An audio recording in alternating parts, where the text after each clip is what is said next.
हाँ नहीं देवा से भूत भूत ऊपर भाई कहला भूत कहला कोन तू पळा नहले तते मार देबी एबा सौदे में गला भूत पत्र काट दे ମୁଁ ତ ଆଜି ଯାଏ ଦେଖିନି କିନ୍ତୁ ଭୂତ अरे कौन कहले ଦେଖିଛୁ से शक्ति पावे ଭୂତ କେମିତିଆ ନା ସେ କହ? କଣ କହିବ ବୋଲି କିଛି ଭର ଚିକିତ୍ସା କହି ପାରୁ ଭୂତ କେମିତିଆ କହ କେମିତିଆ ଭୂତ ବାହାରେ ରୋଷୁ କରନ୍ତି ଆମେ ଜାଣିଛୁ କିନ୍ତୁ କୋଉଠି କଥା କହେ ଭୂତ ତମେ ଜାଣିଛୁ ଭୂତ କଥା କହେ ଜାଣିନି ନା। ଆକୁ କହିଲେ ତ ବେଳା ବେଳା ଚାଲ ମୋ ସାଥିରେ କଥା ତୁ ଶୁଣିବୁ ଭୂତ କଥା କହେ ଆମେ ଦେଖିବା ଦରକାର ଆରେ ସେ ଲବିନା ଯୋଉ ଡିମୋଲିଛି ସେଠି କି ଯାଉନି ତାକୁ ତ ଯଦି ଭୂତ ନାହିଁ ତାହେଲେ ବୁଝା ଶୁଣିବୁ ଭୂତ କଥା କହେ ବର୍ତ୍ତମାନ ଟାଇମ୍ ଟା ତ ସ୍ୱତନ୍ତ୍ର ସେଠି ଭିଡ଼ିକିରି ଧରିବ ନଧରେ ମତେ କୋଉଟା ହାରାମି ମାଇକା ନାଇଁ, କହିଲା ଟାଇମ୍ କେତେଟା ହେଲା? ତତେ ଭିଡ଼ିକି ଧରିବୁ ଟାଇମ୍ କେତେଟା ହେଲା ଟାଇମ୍ କେତେଟା ହେଲା ବାହାରି ପଡିବ ସାଢେ ସାତଟା ହେଲା ବର୍ତ୍ତମାନ ତା ପୁଅ ସେ ଯାଉ ସେ ଗଛ ଉପରେ ବଇଥିବ ଏଇନେ ଆଉ ଚାଲେ ମୁଁ ବି ତୋ ସାଥିରେ ଯିବି ଚାଲେ ନାଇଁ ମୁଁ ଯାଇଛି ଆରେ ଭୂତ ଆଜି ପର୍ଯ୍ୟନ୍ତ କି ବେସ୍ ଟୁ ବେସ୍ ଦେଖିଲଣି କିନ୍ତୁ ଭୂତ ଟିକେ ଦେଖିବାକୁ ଇଚ୍ଛା ଭୂତ ତୋ ଧୀରେ ତୁ ଦେଖାନ୍ତରେ ଭୂତ ଲାଗିଛି ଲୋକମାନଙ୍କ ଧୀରେ ଭୂତ ଲାଗିଆ ଧୀରେ କଥା କହି ଛଡିବାକୁ ଆସନ୍ତି ଲୋକ ଭୂତ କଥା କହି ନା କି କଥା କହି ମନ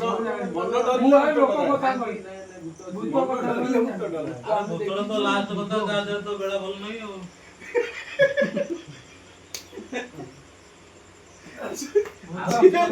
ଯିଏ ଭୂତ କଥା କହିବ ଯିଏ ଭୂତ କଥା କହିବ ତାର ଗୋଟେ ଲାଷ୍ଟ କଥା କଣ କହିଲୁ ଯା ଯା ବେଳା ଭଲ ଅଛି ଆଗବେଳେ ତୁ ପଳା ତୋ ବେଳା ଭଲ ନାହିଁ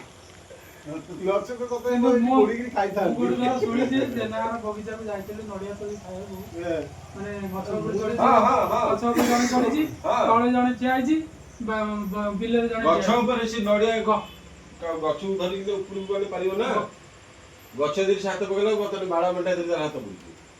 ଏଇ ସୁଦର୍ଶନ ଗୁରୁ ଆରେ ବାଳ ବେଟା ନ ହେଇକି ସେ ଚମର ନାଇଁ, ନାଇଁ। ପାର୍ଲାମେଣ୍ଟ ନୁହଁ ସ୍ୱତନ୍ତ୍ର ଲାଇଟ୍ କହିଲା ଗଛକୁ ଲାଇଟ୍ ଦେରେ ସେ ଦେଖିକି କହିଲେ ଲାଇଟ୍ କୁଆଡେ ପକାଉନା ତମେ ଆଡେ ସାଡେ ମତେ ଏକେ ନିରୀକ୍ଷିକିରି ପକାଅ ବର୍ତ୍ତମାନ ମୁଁ ଗଛରୁ ଖସି ସାରିଲି ମୁଁ କହିବି ଭୂତ ଠିଆ ଆଉ ହେଇଛି ବିଲରେ ଯୋଉ ଲୋକଟା ନଥିଲା ଗଛରୁ ଖସିଲା ତଳେ ଆସି କହିଲା ଖାଲି ଗୋଟାରେ ଥରୁଛି ବିଲରେ ଯୋଉ ଲୋକଟା ନଥିଲା ଏଇ କୋଣ ଆରେ ସେ ଯୋଉ ପୋଷାକଟାକ ଶୁଖି ନାଇଁ, ନାଇଁ। ନାଇଁ ନା ଭୂତ ଭୂତ ନଡିଆ ଖାଉଥିଲା ବାଳ ଲାଖିକି ତାର ଭୂତ ନଡ଼ିଆ ଇଏ ଦେଖିଛନ୍ତି। ସ୍ପିରିଟ ତମେ କୋଉଠି ଇଏ କୋଉଠି ଦେଖିଛନ୍ତି ଶୁଣ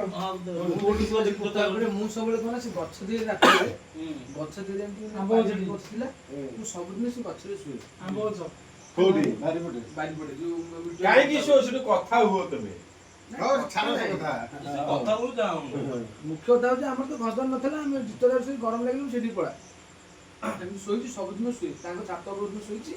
ମୁଁ ସେଠି ରାତିରେ କାହିଁ ଗଲା ମୁଁ ମାନେ ଭିତରେ ଗଲେ ଶୋଇଥିଲି ଗରମ ହେଇଥିଲା ଉଠିକି ପଳେଇଛି ଉଠିକି ଯାଇଛି ଯାଉଛି ଉଠେଇକି ଉଠାଣି ମା ହେଲେ ବୁଢ଼ା ଗୋଟେ ମାଇକି ବଇଛି ସେ ସେ ମନ୍ଦିର ଗୋଟେ ଅନେଇକି ବଇଛି ମୁଁ ତାକୁ ଦେଖିଦେବି ଦୌଡ଼ିଛି ଗୋଟେ ଡିଆଁ ପୁଣି ଆସି ଧରି ଭିତରେ ରାତି ନା ଦିନ ରାତି ଗୋଟେ ସାଢେ ଗୋଟେରେ ଥିବ ରାତିରେ କେମିତି ଦେଖିଲୁ ଯେ କେମିତି ଭୂତ ବଇଛି ମୁଁ ସବୁଦିନ ଆଜ୍ଞା। ଶୁଏ।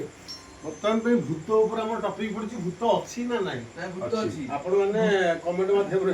ଭୂତ ଦେଖିଛ ଜଣାନ୍ତୁ ତମେ ତମ ମୋବାଇଲରେ ଏଇଠି ମାର ଭୂତ କୋଉଠି ଅଛି ଖଣ୍ଡିକରେ ଯାଉଛୁ ଦେଖାଉଛି ଜୟ ଜଗନ୍ନାଥ